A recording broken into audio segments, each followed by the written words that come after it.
आज हम बात करते हैं normal characteristics of newborn. Newborn की नॉर्मल कैरेक्टरिस्टिक्स देखते हैं। हम इसमें देखते हैं फिजियोलॉजिकल कैरेक्टरिस्टिक्स। फिजियोलॉजिकल कैरेक्टरिस्टिक्स क्या होते हैं न्यूबॉर्न की। फर्स्ट बात करते हैं ब्लड।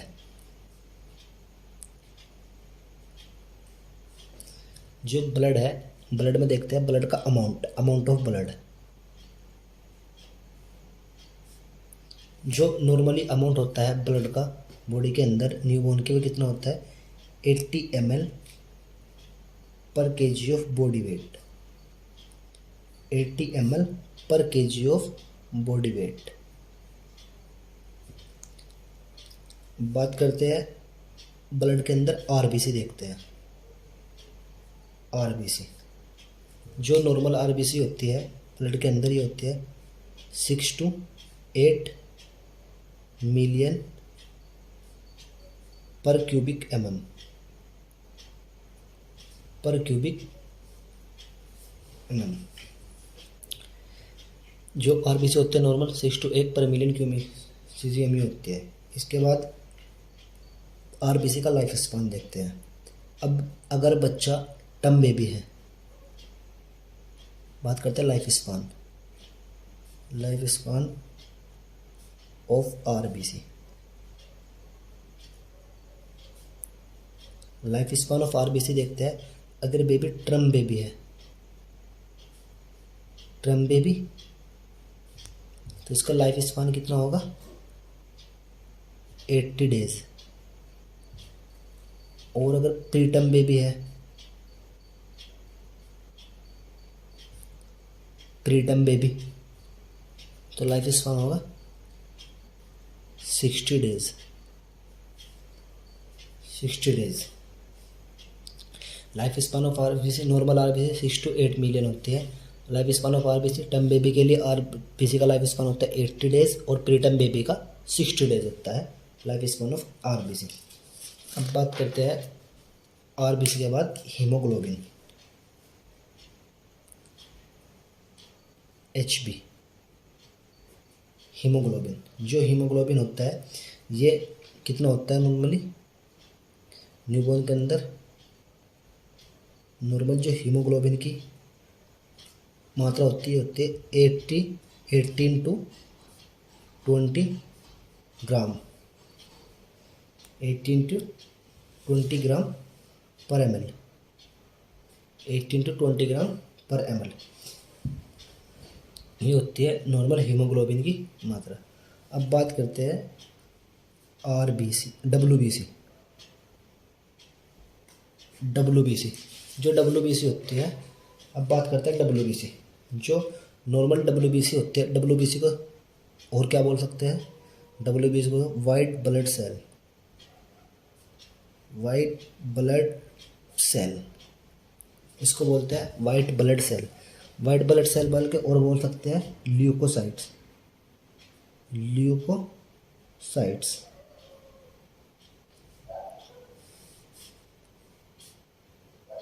ये इसको बोल सकते हैं सोल्जर सेल ऑफ ब्लड की सोल्जर सेल होती है, soldier cell of blood. WBC को वाइट ब्लड सेल, ल्यूकोसाइट या सोल्जर सेल ऑफ ब्लड। जो नॉर्मल डब्ल्यूबीसी होती है न्यूबॉर्न के अंदर, नॉर्मल डब्ल्यूबीसी की जो मात्रा होती है कितनी होती है नॉर्मल डब्ल्यूबीसी काउंट होता है 11,000 to 17,000 सेल पर क्यूबिक mm। ये होते हैं डब्ल्यूबीसी नॉर्मल न्यूबॉर्न के अंदर। बात करते हैं प्लेटलेट्स।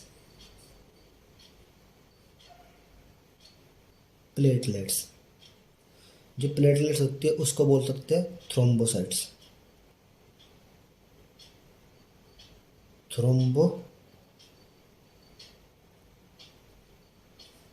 इसको बोल सकते हैं थ्रोम्बोसाइट्स। और बोल सकते हैं इसका मेगा कैरियोट्स। इसको बोल सकते हैं मेगा कैरियोट्स, थ्रोम्बोसाइट्स या प्लेटलेट्स कहते हैं। जो नॉर्मल होती है प्लेटलेट्स न्यूबॉर्न के अंदर कितनी होती है नॉर्मली न्यूबॉर्न की कैरेक्टरिस्टिक पढ़े तो न्यूबॉर्न की बतानी है 3 to 4 लाख पर क्यूबिक एम। अब बात करते हैं लाइफ स्पान ऑफ प्लेटलेट्स।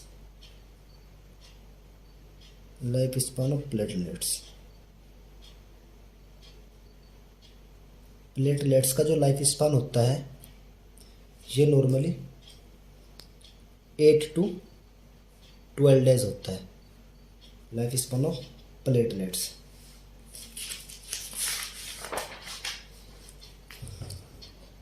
अब बात करते हैं हम एंटीबॉडी, ये तो ब्लड की बात होगी। अब बात करते हैं एंटीबॉडी। हमारी जो न्यूबॉर्न होता है, वुमेन होता है, उसके अंदर एंटीबॉडी होती है। तो बात करते हैं एंटीबॉडी। जो एंटीबॉडी होती है उसमें एक एंटीबॉडी पाई जाती है, न्यूबॉर्न के अंदर एंटीबॉडी होती है। फर्स्ट एंटीबॉडी कौन सी होती है? IgG। IgG एंटीबॉडी होती है। ये एंटीबॉडी क्या होता है? हाईएस्ट एंटीबॉडी होती है, highest antibody in newborn. Newborn के अंदर हाईएस्ट एंटीबॉडी होती है।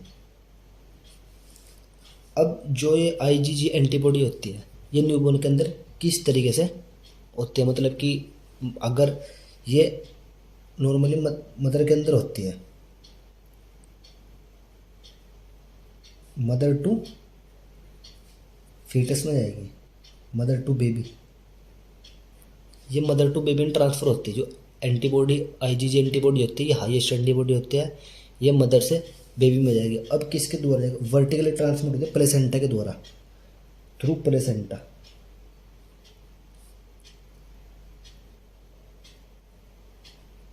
प्लेसेंटा के द्वारा वर्टिकली ट्रांसमिट हो जाती है मदर टू बेबी के। सेकेंड एंटीबॉडी होती है IgA, इसको दूसरा बोल सकते हैं सिक्रेटरी एंटीबॉडी, यह बोल सकते हैं इसको antiviral antibody.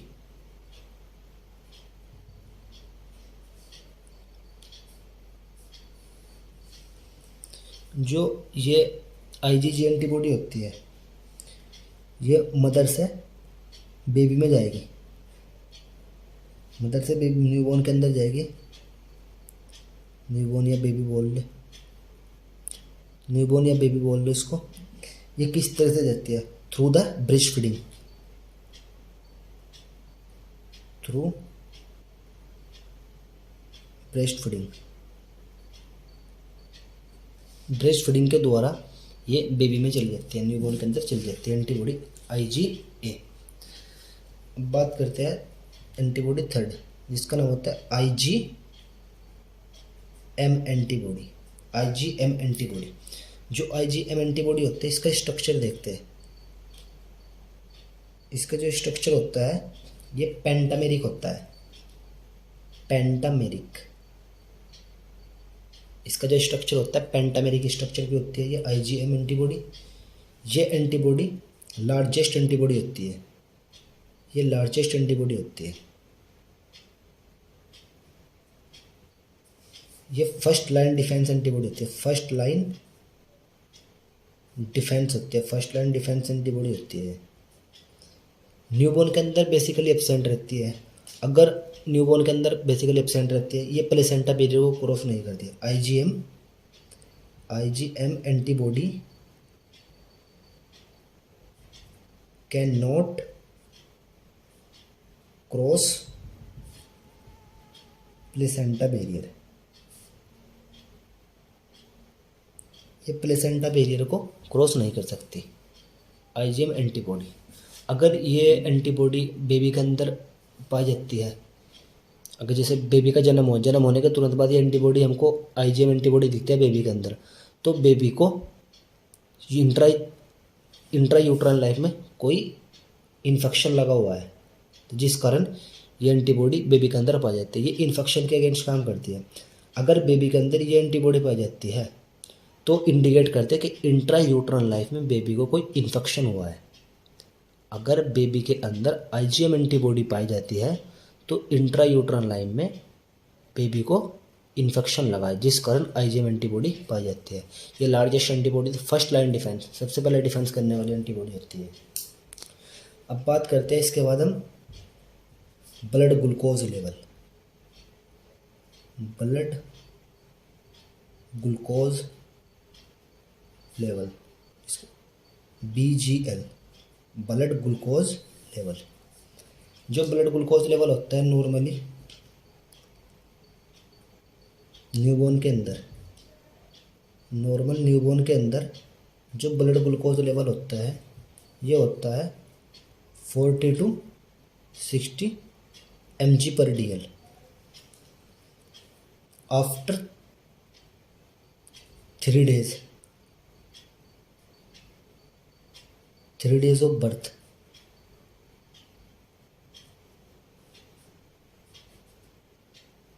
After 3 days of birth, birth के 3 दिन के बाद जो ब्लड ग्लूकोज लेवल होता है न्यूबॉर्न के अंदर 50 to 90 mg/dl होता है।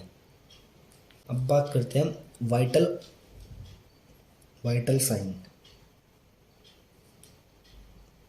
न्यूबॉर्न के अंदर वाइटल साइन, जिसको बोल सकते हो और कार्डियक साइन, कार्डिनल साइन, इसको बोल सकते हैं कार्डिनल साइन। जो कार्डिनल साइन है, वाइटल साइन है, फर्स्ट बात करते हैं टेम्परेचर। टेम्परेचर की बात करते हैं। जो नॉर्मली टेम्परेचर होता है न्यूबॉर्न के अंदर 36.5 to 37.5 डिग्री सेल्सियस होता है। अगर एक ही वर्ड में पूछे तो 36.5 डिग्री सेल्सियस होता है,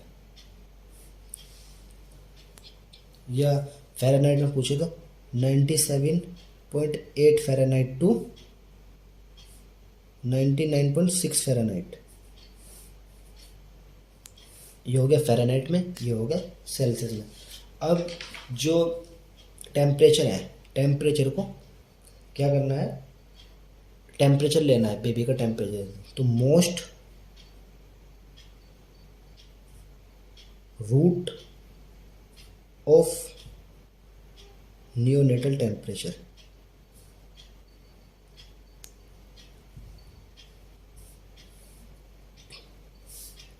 most route of neonatal temperature. Temperature कौन सी रूट से लेते हैं? तो टेम्परेचर लेते हैं एक्सिला से। एक्सिला से टेम्परेचर को एग्जामाइन करते हैं। ये बेस्ट रूट होती है और ये बेस्ट रूट होती है। सेकंड बात करते हैं पल्स, पल्स रेट। जो पल्स रेट होती है न्यूबॉर्न के अंदर, नॉर्मल न्यूबॉर्न के अंदर जो पल्स होती है, न्यूबॉर्न के अंदर पल्स होती है 110 to 160 बीट्स पर मिनट होती है। एक ही में पूछे तो 140 beats per minute, 140 beats per minute. Second respiration rate, respiration rate. जो रेस्पिरेशन होता है नॉर्मल न्यूबॉर्न के अंदर, normal 30 to 60 breath per minute, breath per minute. एक मिनट में पूछे 40 ब्रीथ पर मिनट। ये नॉर्मल रेस्पिरेशन रेट होता है। ब्लड प्रेशर,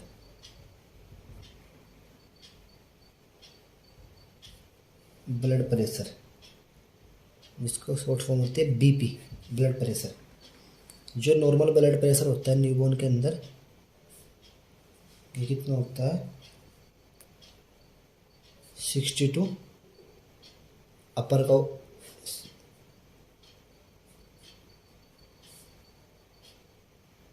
mm/Hg, ये तो 60/25 या 80/60। अगर एक ही वर्ड में पूछे तो नॉर्मल जो ब्लड प्रेशर होता है ये होता है 60/40 mmOHg blood pressure. Bones compare करते हैं हम बोन्स में।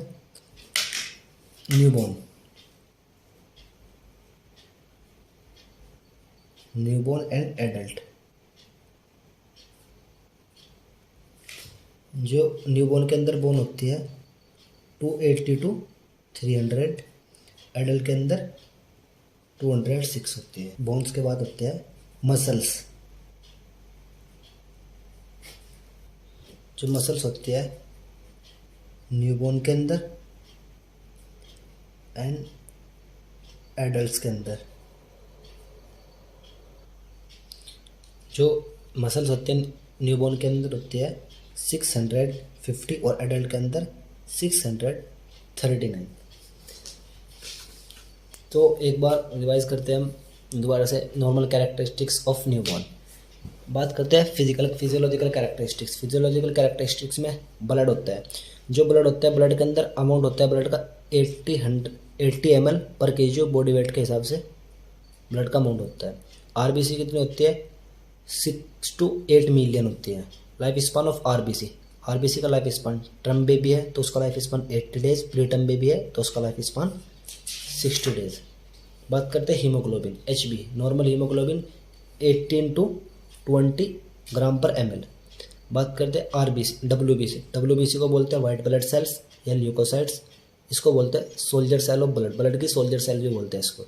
नॉर्मल जो डब्ल्यूबीसी होती है 11,000 to 17,000 सेल पर क्यूबिक mm होती है।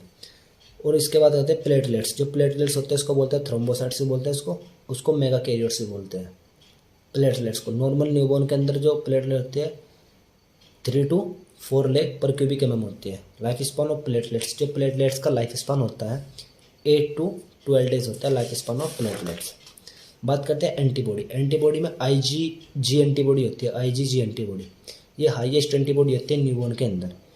हाईएस्ट एंटीबॉडी इन न्यूबॉर्न के अंदर ये मदर से बेबी में ट्रांसफर होती है थ्रू प्लेसेंटा के द्वारा मदर से बेबी में ट्रांसफर हो जाती है इन द इंट्रायूट्रल लाइफ में। बात करते हैं IgA एंटीबॉडी होती है। इसको बोलते हैं सिक्रेटरी एंटीबॉडी बोलते हैं या एंटीवायरल एंटीबॉडी बोलते हैं इसको।